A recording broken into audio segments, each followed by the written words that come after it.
어스틴 주님의 교회에 오신 여러분들을 환영합니다. 하나님의 능력의 말씀으로 이 땅이 회복될 것을 기대합니다. 네, 매일 말씀 묵상 오늘 우리에게 주시는 하나님 말씀은 사무엘상 25장 36절부터 38절까지 말씀입니다. 석절 말씀만 보겠는데요. 한 목소리로 읽겠습니다. 사무엘상 25장 36절부터 38절입니다. 시작. 아비가일이 나발에게로 돌아오니 그가 왕의 잔치와 같은 잔치를 그의 집에 배설하고 크게 취하여 마음에 기뻐하므로 아비가일이 밝는 아침까지는 아무 말도 하지 아니하다가 아침에 나발이 포도주에서 깬 후에 그의 아내가 그에게 이 일을 말하매 그가 낙담하여 몸이 돌과 같이 되었더니 한 열흘 후에 여호와께서 나발을 치심해 그가 죽으니라. 아멘. 네, 오늘 본문은 계속해서 나발과 다윗의 이야기가 이어지고 있습니다. 마온 지역에 살고 있는 부자 나발이라는 자가 있었습니다. 그의 아내는 아비가일이라고 하는 여인입니다. 다윗은 나발이라는 자에게 도움을 요청했지만 나발에게서 돌아온 응답은 다윗을 홀대하는 아주 모욕적인 태도였습니다. 이런 모욕적인 태도를 참지 못하고 다윗은 나발을 공격해서 그 일가를 다 몰살해 버리려고 하지만 이 모든 소식을 듣고 나타난 나발의 지혜로운 아내 아비가일을 통해서 공격하려 가던 길을 멈추게 됩니다. 아비가일은 남편 나발의 어리석은 응대에 관한 이야기를 듣고 뒤늦게라도 다윗을 찾아가서 뒷수습을 했던 것이죠. 25장 18절과 19절 말씀을 제가 읽어드리겠습니다. 아비가일이 급히 떡 200덩이와 포도주 2가죽 부대와 잡아서 요리한 양 5마리와 볶은 곡식 5세아와 건포도 100송이와 무화과 뭉치 200개를 가져다가 나귀들에게 싣고 소년들에게 이르되 나를 앞서가라 나는 너희 뒤에 가리라 하고 그의 남편 나발에게는 말하지 아니하니라. 아비가일은요 떡과 포도주, 양과 곡식, 건포도, 무화과들을 잔뜩 싣고 다윗을 만나기 위해서 나섰고 다윗 앞에서 자신의 남편 이 나발의 어리석음을 고백하며 용서를 구했습니다. 그리고 다윗의 마음을 돌이키고 아비가일은 집으로 돌아오게 되죠. 그리고 나서 이어지는 장면이 바로 오늘 본문의 내용입니다. 36절 다시 한번 보시겠습니까? 36절 한번 더 읽어보겠습니다. 시작. 아비가일이 나발에게로 돌아오니 그가 왕의 잔치와 같은 잔치를 그의 집에 배설하고 크게 취하여 마음에 기뻐하므로 아비가일이 밝는 아침까지는 아무 말도 하지 아니하다가 다윗을 만나서요 중요한 일을 하고 돌아온 이 아비가일의 눈앞에는 잔치를 벌이고 있는 남편의 모습을 발견하게 됩니다. 나발은 아주 크게 취해 있습니다. 그야말로 나발이 술라발 불고 있습니다. 이 모습을 보면 참으로 안타깝죠. 다윗은 광야에서 자신의 목자들과 양떼를 지켜주었던 자입니다. 마치 성벽을 치듯이 나발의 어떤 그런 목자들을 보호해 주었습니다. 이런 다윗을 향해서는 홀대하고 모욕적인 모습을 보이면서 아무런 도움도 주지 않던 사람이 자기를 위해서는 왕과 같이 술과 향락에 빠지는 성대한 잔치를 벌이고 있는 것이죠. 그야말로 악한 부자요, 악한 통치자의 모습을 보여주고 있는 장면입니다. 이 모습을 보는 아비가일은 다음날 아침이 될 때까지 꾹 참고는 남편에게는 아무런 말도 하지 않습니다. 그리고는 이어지는 37절을 보십시오. 읽겠습니다. 시작. 아침에 나발이 포도주에서 깬 후에 그의 아내가 그에게 이 일을 말하매 그가 낙담하여 몸이 돌과 같이 되었더니. 아침이 되고요. 나발이 포도주에서 깬 후에 아비가일은 나발을 찾아가서 말합니다. 다윗이 공격하려고 했고 우리 가족을 몰살하려고 했고 그래서 그 소식을 듣고는 자신이 다윗을 만났고 준비해간 것을 다윗에게 주면서 다윗의 마음을 돌렸다는 자초지종을 말했겠죠. 그러자 나발의 반응이 어떻습니까? 낙담해서 몸이 돌과 같이 됐다라고 말합니다. 직역하면 나발의 마음이 그 안에서 죽어버렸다라는 뜻으로 해석할 수 있습니다. 엄청난 쇼크를 받은 거죠. 마음이 죽어버린 것과 같이 되었습니다. 그리고 열흘 뒤에 나발에겐 어떤 일이 일어납니까? 38절 보십시오. 한 열흘 후에 여호와께서 나발을 치심해 그가 죽으니라. 죽어버립니다. 그가 죽은 이유는 혹자는 아비가일로부터 들은 말에 대한 충격이 있었고 37절을 병적으로 해석하면 심근경색 혹은 뇌출혈이 있어서 죽게 됐을 것이다 라고 말하지만 이유가 뭐가 되었던지 간에 궁극적인 이유, 원론적인 이유는 38절에서 언급하고 있는 것처럼 여호와께서 나발을 치셨으므로 나발은 죽게 된 것입니다. 오늘 말씀을 대하면서 우리는 함께 우리 안에 일어나곤 하는 분노에 관한 이야기를 좀 나누기 원합니다.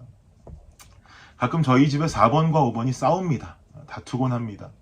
4번도 아기인데 5번은 더 아기이다 보니까 늘 5번을 안아주고 얼레주고 보호하는 엄마 아빠의 모습에 샘이 나서 4번은 5번을 썩 마음에 들어 하지는 않습니다. 하루는 4번이 5번을 향해서 별로 잘못한 것도 없는 것 같은데 막 혼을 내고 막 소리를 지르고 있더라고요. 그런데 우리 집 5번 막내는 아직 말을 할 줄 모릅니다. 말을 할 만도 한데 5번은 좀 자기 언니들이 다 자기 어려움을 해결해주고 그래서 그런지 몰라도 말이 좀 느린 편입니다. 그래봐야 엄마, 아빠, 맘마 이런 말들을 하지 아직 한 문장을 말하지는 못합니다. 그러니까 4번이 막 혼을 내고 소리를 질러대는 가운데 말도 못하는 자기는 얼마나 답답하겠습니까? 그렇죠? 자기도 말을 하고 싶은데 할 줄은 모르고 어떤 표현 방법이 없이 일방적으로 언니에게 공격만 당하기만 하는 것이죠.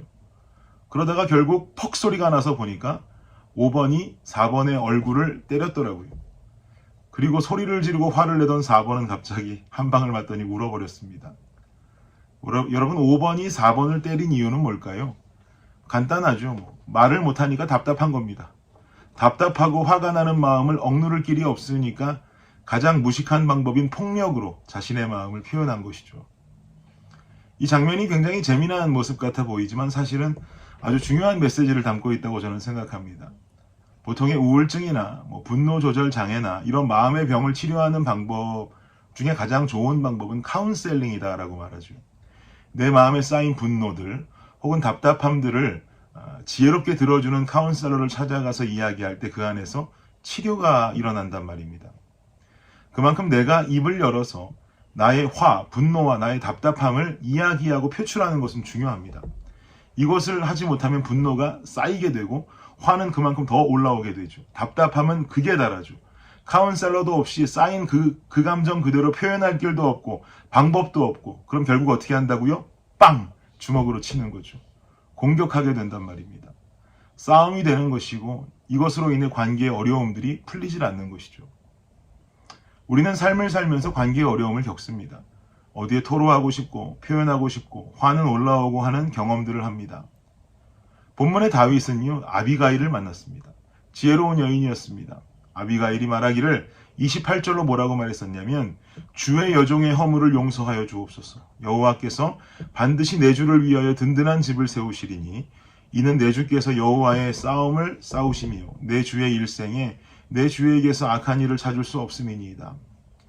아비가일은 이 싸움은 하나님께서 싸울 것이기 때문에 다윗 당신은 이 공격을 멈추어 달라고 하는 지혜로운 권면을 합니다. 이 권면을 들은 다윗은 어떻게 감정을 호소하냐면 32절과 33절에 보니까 다윗이 아비가일에게 이르되 오늘 너를 보내어 나를 영접하게 하신 이스라엘의 하나님 여호와를 찬송할지로다.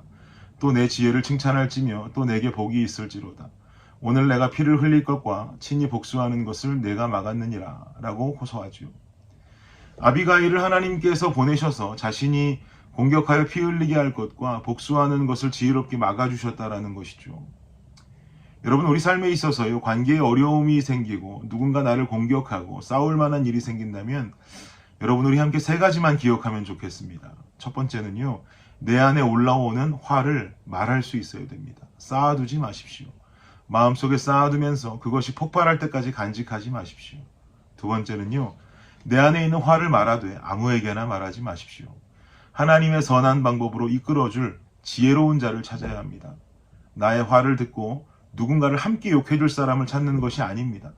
선하신 하나님의 방법으로 이끌어줄 수 있는 귀한 영적 인도자를 찾는 것이 중요합니다. 그 사람에게 말하십시오. 세 번째는 말할 상대를 찾았다 할지라도 가장 중요한 것, 직접 무릎 꿇어야 됩니다. 내 인생의 최고의 카운셀러는 하나님이신 줄을 믿습니다. 하나님께 기도하면서 내 마음에 있는 답답함과 분노들을 모두 주님께 아뢰기를 바랍니다. 내 안에 성령으로 일하실 하나님의 치유와 회복이 있을 줄을 믿습니다. 다윗은 자신이 손을 대지 않았음에도 나발은 죽음을 당했습니다. 그러나 우리는요, 살아가면서 이런 결과만 만나지는 않을 것입니다. 나를 힘들게 하는 상대를 하나님이 죽이시고 벌하시는 것이 만이 상책은 아닙니다. 하나님께서 원하시는 가장 좋은 방법으로 우리 안에 화해와 용서, 하나됨을 이루어 가실 것입니다. 내가 너희를 사랑한 것 같이 너희도 서로 사랑하라고 하셨던 하나님의 명령을 기억하시면서 분쟁과 다툼보다 하나님 앞에 나아가는 영적 성숙함으로 이뤄내는 치유와 회복을 경험하는 오늘이 되시기를 예수님의 이름으로 축복합니다. 기도하겠습니다. 하나님 감사합니다. 우리 안에 치유와 회복이 있기를 원합니다. 주님께 간구하고 결국은 하나님께 기도하며 나의 안에 있는 분노들을 하나님 안에서 해결해 나갈 때 그 안에서 주시는 참 평안과 치유와 회복을 경험하고 관계들이 풀려나가는 부흥의 역사가 우리 삶에 있기를 간절히 원합니다. 오늘 하루 그런 하루 되게 하여 주옵소서. 예수님의 이름으로 기도드립니다. 아멘. 수요일의 기도 제목으로 기도하겠습니다. 첫 번째, 교육부 및 청년 사역을 위해서 기도해 주십시오. 영아, 유아, 초등, 중고등부 교회 학교를 통해 어릴 때부터 복음을 만날 수 있도록, 대학부 청년부 EM 사역을 통해서 영적 부흥이 일어나도록. 두 번째는요, 구역 예배 위해서 기도해 주십시오. 구역장들이 예배를 성령 충만함으로 인도하도록, 구역장들이 섬김을 통해 각 개인이 은혜와 복을 받도록 기도해 주시기 바랍니다. 마지막으로 선교사님들을 위해서 기도하실 때 네팔의 윤성철 선교사님, 터키의 하상욱 선교사님, 캄보디아의 빈태국 선교사님의 사역을 위해서 함께 기도해 주시기를 바랍니다. 기도합니다.